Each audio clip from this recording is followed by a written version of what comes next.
నిజమే, ఇందిరమ్మ రాజ్యం అంటే పాపం ఇప్పటి తరం కదా తెలియక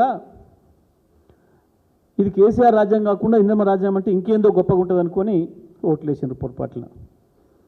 ఇప్పుడు అర్థమవుతుంది ఇందిరమ్మ రాజ్యం అంటే ఇదా. అచ్చం అదే జరుగుతుంది.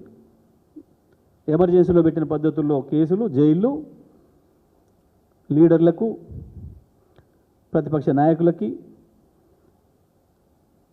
సోషల్ మీడియా వాళ్ళకి.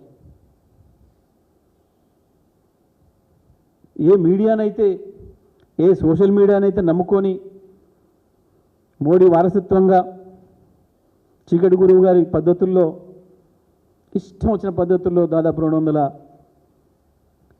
యూట్యూబ్ ఛానళ్ళను పెట్టి నడిపి మా ప్రభుత్వం పైన ఆనాడు దుష్ప్రచారం చేసి వచ్చిండో, ఇవాళ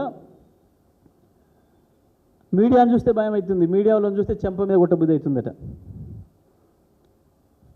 ఎంత ప్రేమ చూడండి. దురదృష్టం. సరే, ఎందుకో ఫైటింగ్ స్పిరిట్ పోయింది, మాట్లాడడానికి యూనియన్లు కూడా ఎందుకు వెనక ముందు ఆడుతున్నాయి, కానీ అది వేరే విషయం. అది జర్నలిస్టుల ఇష్టం, నాకు సంబంధం లేదు. కానీ మా వంతు మేమైతే ఖండిస్తున్నాం దాన్ని. మీడియా పట్ల ఆయన మాట్లాడిన విధానం అవి చూస్తే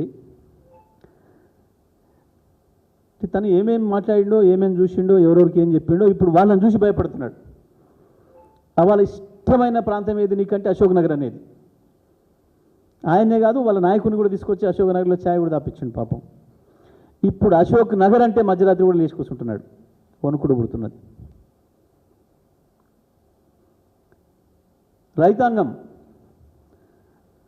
రైతన్నలారా పోండి, అర్జెంటుగా పోయి లోన్ తెచ్చుకోరి, 2 లక్షలు నేను మాఫీ చేస్తా.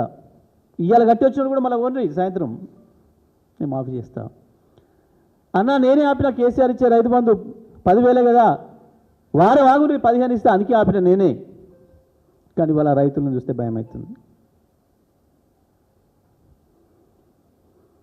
అక్క మీ దండం పెడతారు, నాకు వేయండి ఓటు, నాకు అధికారం వేయండి, 2500 నెల నాడు నీ ఇంటికి పంపిస్తా. ఇప్పుడు అక్కల్ని చూస్తే భయం అవుతుంది.